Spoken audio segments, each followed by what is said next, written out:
What's up guys and welcome back. So for this video guys, nandito po tayo ngayon sa bahay kubo ni Nanay Gloria kasi mag-harvest muna tayo ng talbos ng kamote, you know?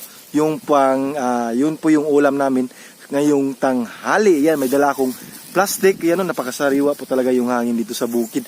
Tingnan nyo guys, overlooking po yung sa likuran ko.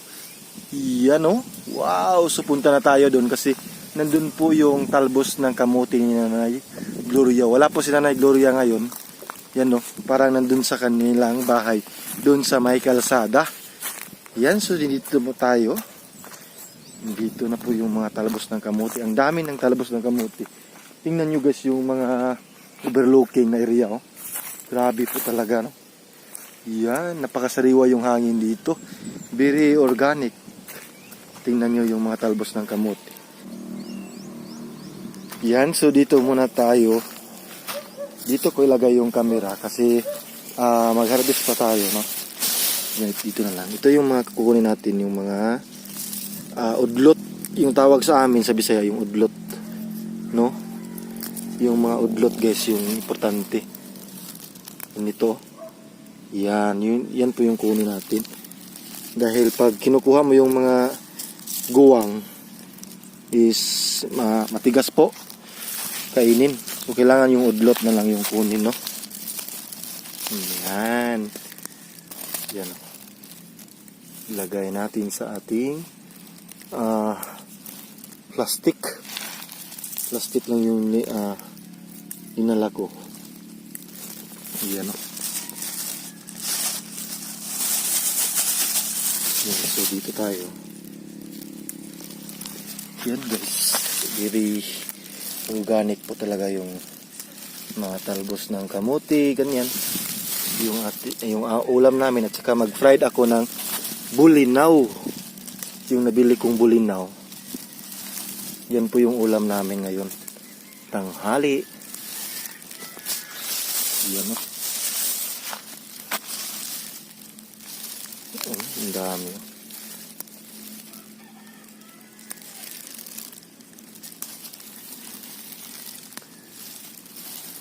Yung udlot ko lang talaga yung kunin natin. Yung mga udlot. Ganito. Ito. Ito. Yung mga udlot, no? So ilagay ko muna yung camera para makita nyo ako. Yan. Yan. May pagka-overlooking pa, no? Yan. Yan natin ilagay. Kasi dyan ako manguha.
Kasi mas maganda dito.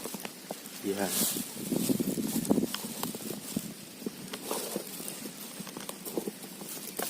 Ganyan. Saan natin ilagay yan? Yan.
Ayan, so marami na po.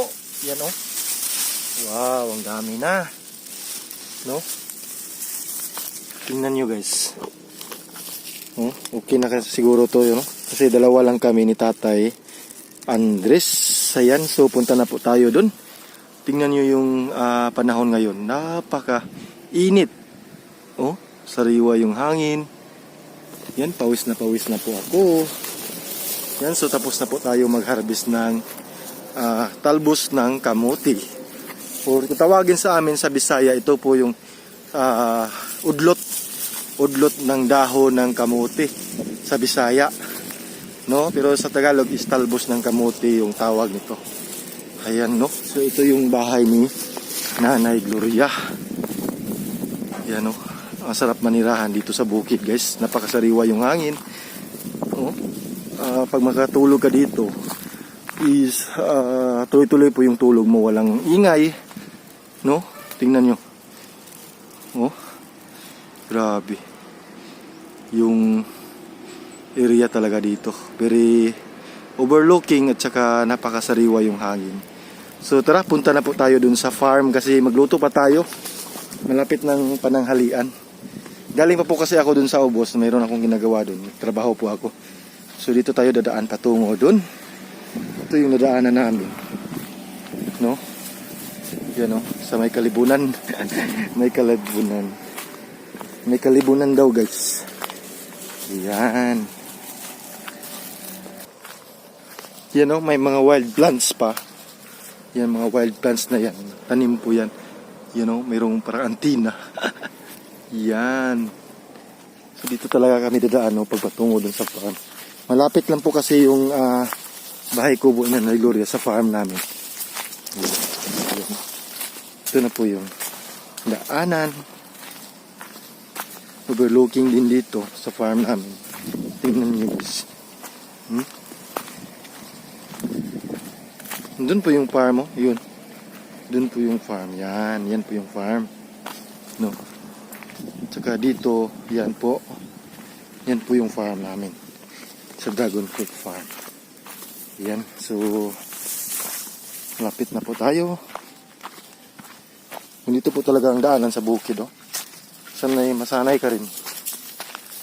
Parang delikado pero pag sanay na sanay ka, easy na lang. Tingnan nyo. Napaka bato, maraming bato. Yan. Yan. Ito po talaga ako dadaan. Patungo dun sa farm. Yan. Tingnan nyo guys. Ito yung kandingan. Merong kandingan dyan. Yung mga kambing namin. Yan o.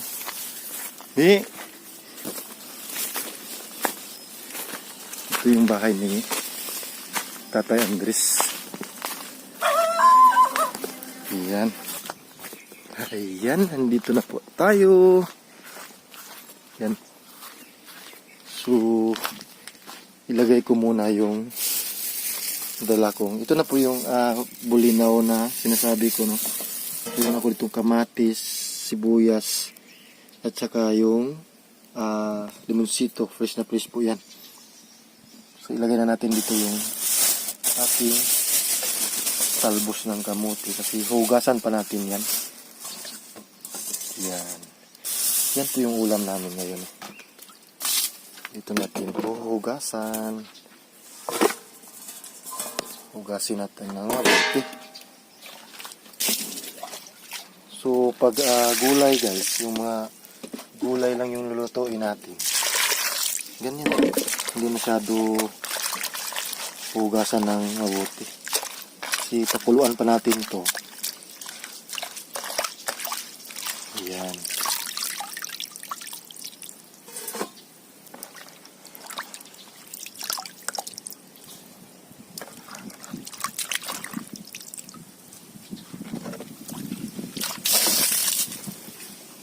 So, lagyan natin ulit.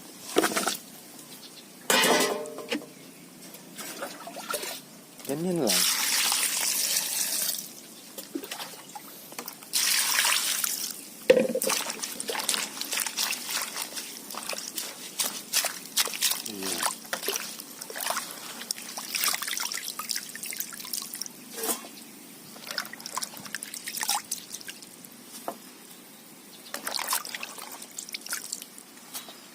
Yan, so ready na.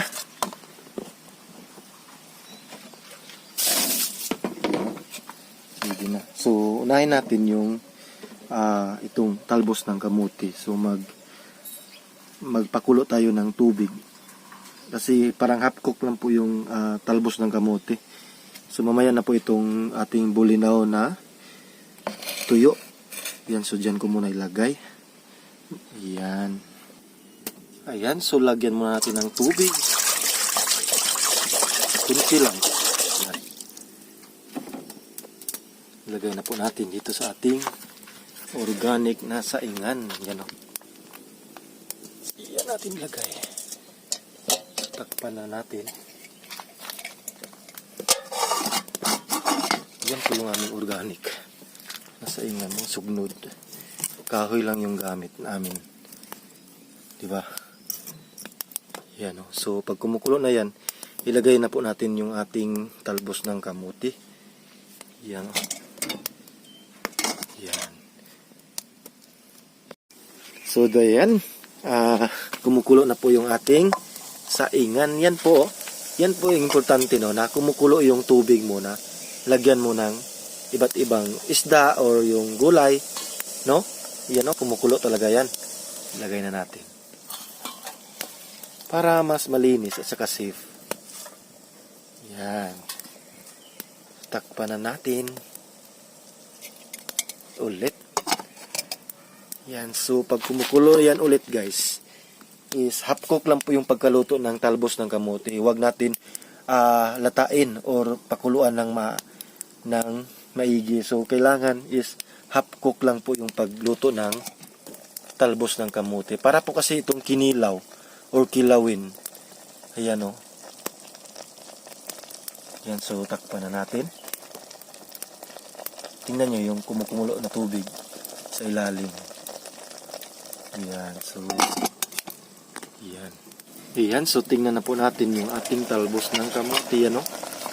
Parang malapit na maluto.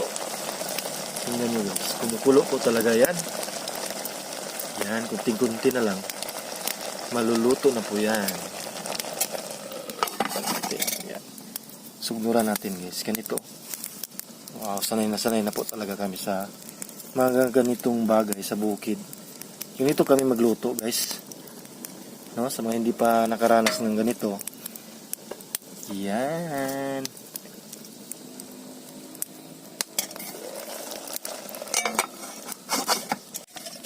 Okay na po. Ayan o.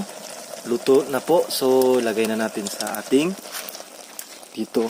Yan. Ang init.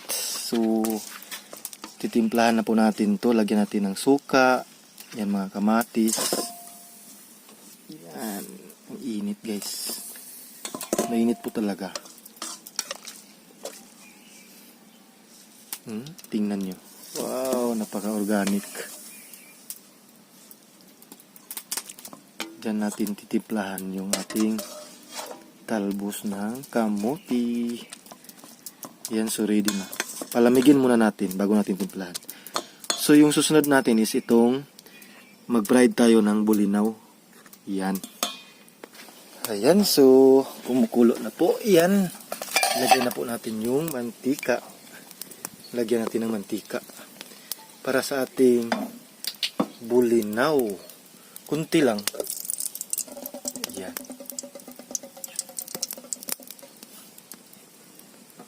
Ilagay na po natin yung bulinaw. Yan o. Yung bulinaw natin.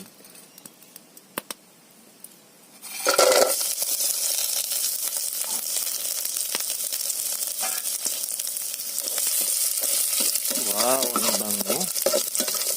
Yan guys. Napakabango yung bulinaw guys. Tingnan nyo. Kunti lang kasi dalawa lang kaming tatay dito.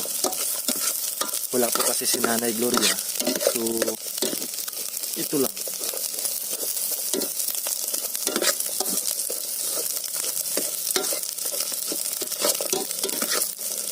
Fried bulinaw.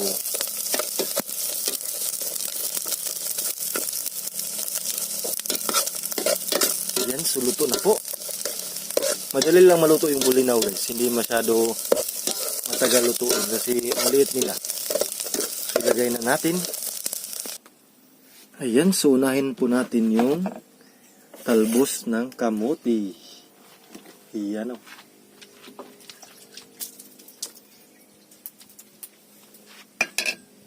So first is lagay natin yung kamatis. Lagyan natin yung kamatis guys. Ayan. Yung kamatis. Lagay natin yung kamatis.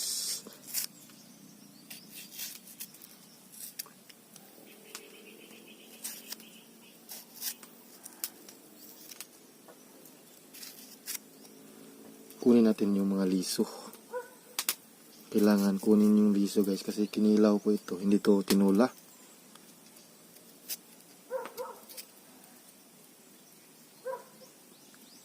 Yan. Nagugutom na ako sa ulam namin. Itong kinilaw na talbos ng kamote. Yan. So susunod natin is itong sibuyas.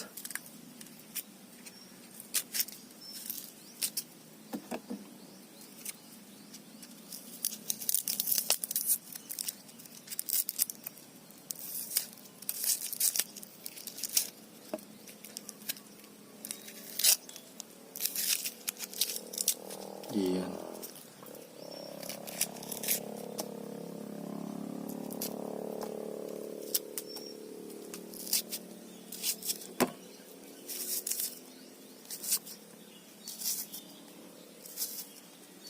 Lagyan natin ng kunting asin. Asin lang talaga yung panimpla namin, guys. Tapos lagyan natin ng suka. Itong organic na suka. Suka sa lubi o sa coconut wine. Yan. Tapos yan. Ganyanin natin. Haluin natin.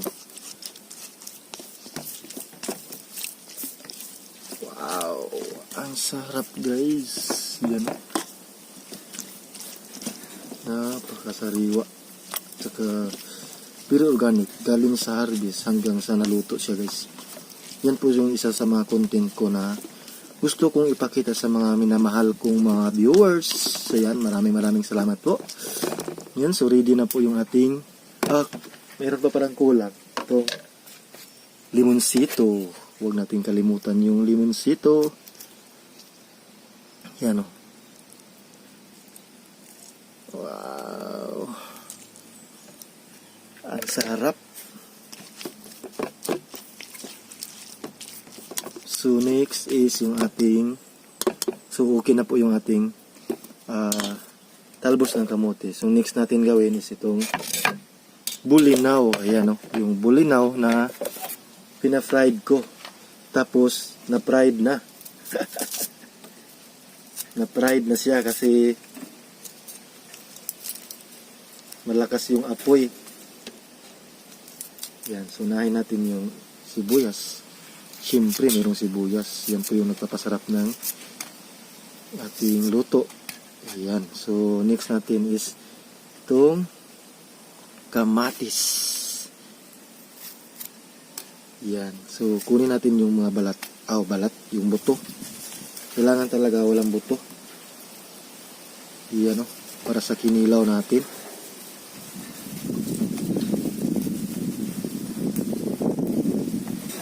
Yan.